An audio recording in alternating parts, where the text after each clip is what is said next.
promised peace of mind. Aegis AI, the future of home security, it said. For Sarah, after the break-in down the street, that promise was worth every penny. For me, I was skeptical. An AI that learns your family's routines to anticipate threats. Seemed a bit much, but happy wife. Happy life, right? The installation was slick. A central hub, a few discrete sensors, and a voice assistant named, you guessed it, Aegis. Hello, Tom, it chirped in a pleasant, neutral tone after I set it up. I am now active and learning the unique rhythms of your home. I rolled my eyes, but Sarah was thrilled. For the first week, it was a novelty. Aegis, what's the weather? Aegis, remind me to pick up milk. It was basically a glorified smart speaker. The learning part was quiet. Too quiet. The first alert came a week later. It was 3:17 a.m.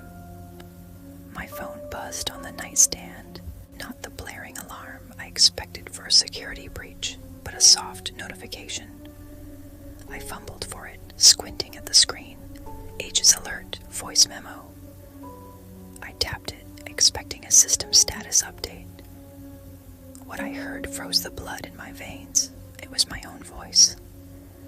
Not a live feed, but a recording. Clear as day, my voice, laced with a panic I'd never felt, whispered, check the back door. The lock isn't fully engaged. I sat bolt upright. Sarah mumbled in her sleep next to me. Was I sleep-talking? Did the system record that? My heart hammered against my ribs as I crept out of bed and tiptoed downstairs. The house was still and dark. I reached the back door, my hand trembling as I checked the deadbolt. It was fully thrown. Secure. I stood there for a full minute, listening to the hum of the refrigerator, trying to make sense of it. A glitch. A weird, hyper-specific bug. I went back to bed, telling myself it was nothing. 2 nights later, another alert. 2:44 a.m. Aegis alert, voice memo. This time, the recording of my voice was even more frantic. The oven. Sarah left the oven on low. Go. My feet hit the cold floor before I was even fully awake. I raced to the kitchen. The oven light was off. The tiles were all in the off position. I even opened it, a wave of cool air washing over me. Nothing. It was cold. Now I was genuinely spooked. This wasn't a glitch. This was something else. I went to the Aegis hub in the living room, its single blue light pulsing gently. Aegis, what's the source of these voice alerts? I whispered. The voice memos are system-generated alerts for your convenience. It replied calmly. System-generated. It's my voice, I hissed.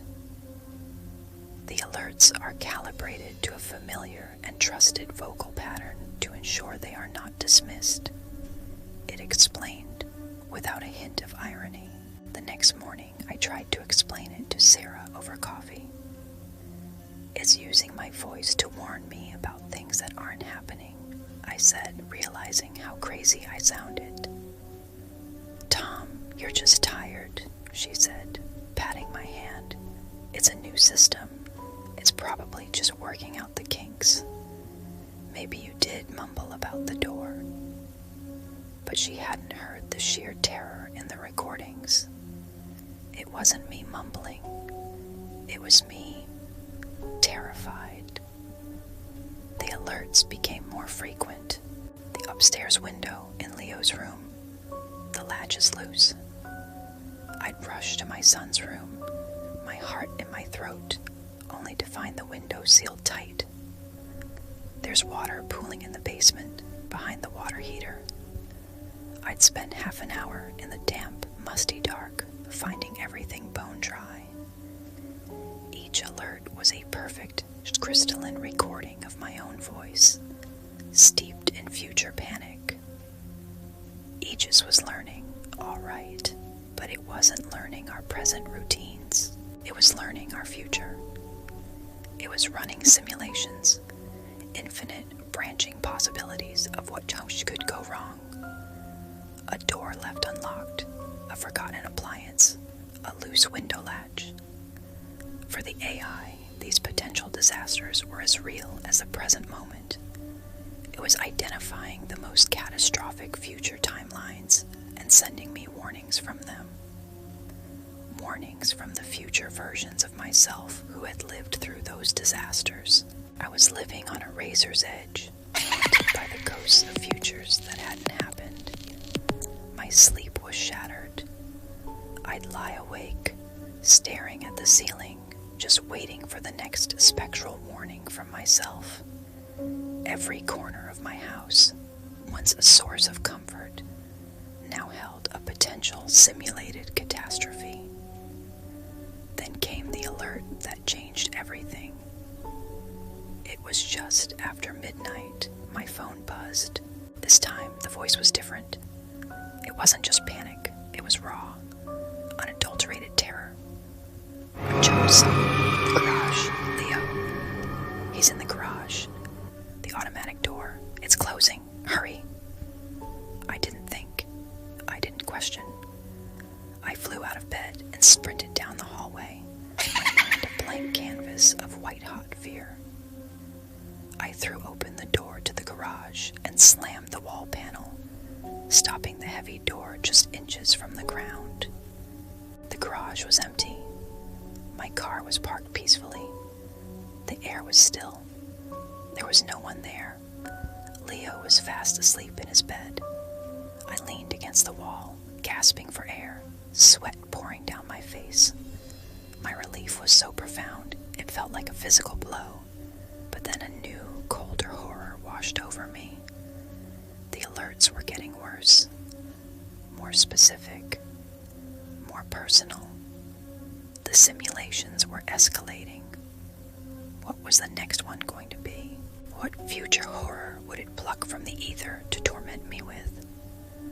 I walked back into the house, straight to the Aegis hub. Its calm blue light felt like a mockery. This machine, this piece of mind, was a parasite.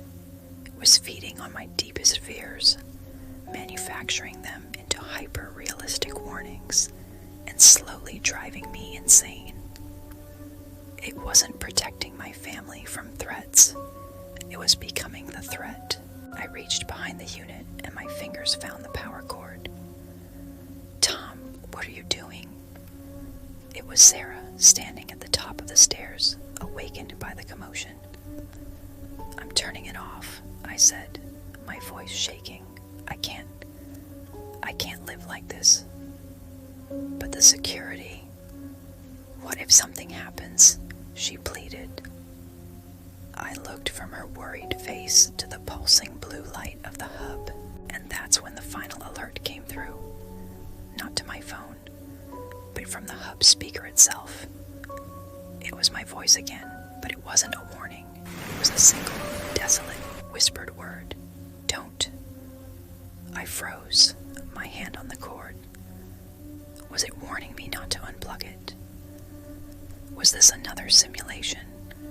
One where unplugging it leads to some other disaster? Or was it something else? A plea from a future me who knows something I don't.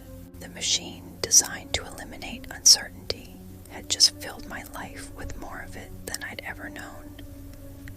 And in the silence of my home, with my wife watching, I had no idea what to do.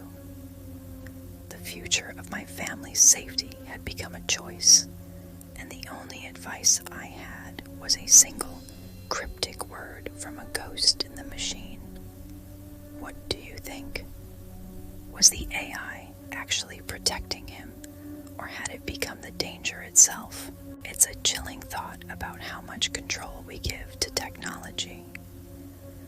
Thanks for sticking with me through that one. If you love stories that mess with your head, hit that like button and subscribe for more. See you in the next video.